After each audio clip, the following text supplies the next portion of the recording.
আসসালামু আলাইকুম সুপ্রিয় দর্শক, আপনাদের কারো কি কখনো এরকম হয় হাত ঝিনঝিন করে, অবশ হয়, ভার ভার লাগে, অথবা রাতে ডান কাত বা বাম কাত হয়ে শুয়ে আছেন, হাত অবশ হয়ে ঘুম ভেঙে যাচ্ছে, ঘুমের সমস্যা হচ্ছে? যদি লক্ষণগুলো আপনার থাকে তাহলে আপনি হয়তো একটা নার্ভজনিত সমস্যা, যেটাকে আমরা কার্পাল টানেল সিনড্রোম বলি, সংক্ষেপে সিটিএস, হয়তো আপনার ওই রোগ আছে। কি হয় এই রোগে? সাধারণত আমাদের হাতের মধ্যে একটা নার্ভ থাকে, যেটাকে আমরা মিডিয়ান নার্ভ বলি।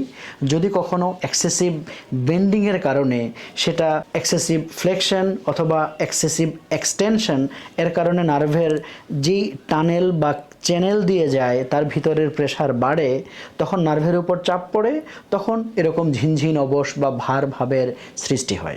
সাধারণত মহিলাদের বেশি হয়, ওজন যাদের একটু বেশি, অনেক সময় গর্ভাবস্থাতেও দেখা যায়। কিছু হরমোনের রোগ যেমন ডায়াবেটিস, হাইপোথাইরয়েডিজম যাদের থাকে তাদেরও হতে পারে।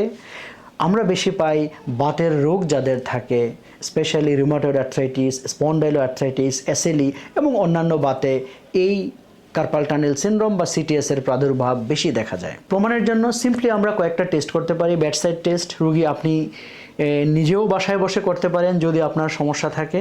আমরা একটাকে বলি হ্যান্ড ইলিভেশন টেস্ট, মানে আপনার হাতটা যদি সিম্পলি আপনি মাথার উপরে তুলে রাখেন 1 মিনিট, আপনি দেখবেন আপনার আঙ্গুলগুলোতে এবং হাতে ঝিনঝিন অবশ ভার ভাব চলে আসছে।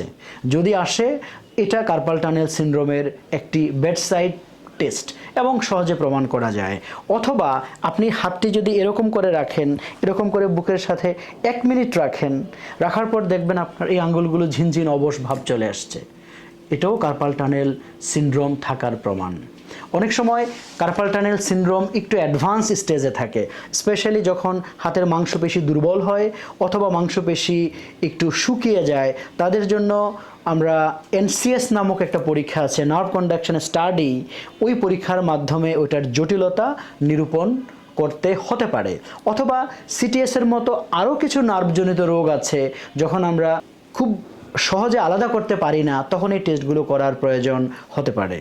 যদি আপনার রোগটি কার্পাল টানেল সিনড্রোম হয়, প্রাথমিকভাবে আপনার জন্য চিকিৎসা পদ্ধতি আছে 2টি।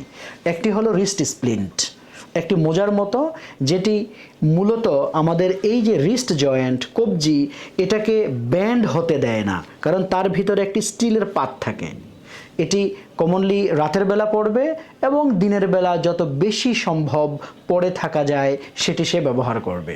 এটি একটি পরীক্ষিত চিকিৎসা পদ্ধতি। আরেকটি পদ্ধতি আছে steroid injection. Steroid injection expert doctor যারা, তারা এই কার্পাল টানেলের মধ্যে স্টেরয়েড ইনজেকশন দেয়। ইনজেকশন দিলে মোটামুটি রুগী লম্বা সময় ভালো থাকে।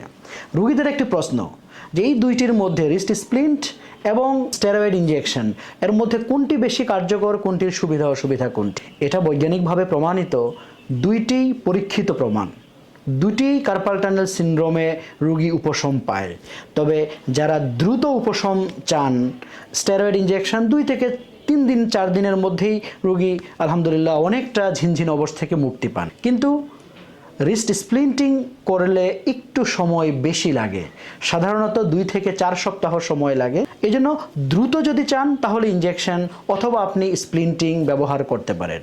স্প্লিন্টিংয়ের আরেকটি সমস্যা হলো, স্পেশালি যখন গ্রীষ্মকাল আসে বা একটু গরমের সিজনে আসে, তখন এটি পরে থাকা একটু কষ্ট হয়, কারণ যেহেতু রুগী ঘামায় এবং একটু অস্থির হয়ে যায়, হাতটা আটকা থাকে। এমনকি দিনের বেলা রুগী কাজকর্ম করে এবং এটা একটা আসলে কীরকম দেখা যাবে, কে কি ভাববে দিনের বেলা পড়ে থাকলে, এটাও একটা অনেকটা ইস্যু দাঁড়ায়। যদি কারো রিস্ট স্প্লিন্টিং এবং ইনজেকশনে কাজ না করে, তখন অনেক সময় নিউরোসার্জন অথবা অর্থোপেডিক সার্জনের পরামর্শ লাগে, সেখানে আমরা সার্জারির পরামর্শ দিতে পারি। এটা প্রমাণিত, ব্যায়াম অথবা কোনো ঔষধের কার্পাল টানেল সিনড্রোমের উপশমে কোনো ভূমিকা নেই। ধন্যবাদ সবাইকে, সবাই ভালো থাকবেন।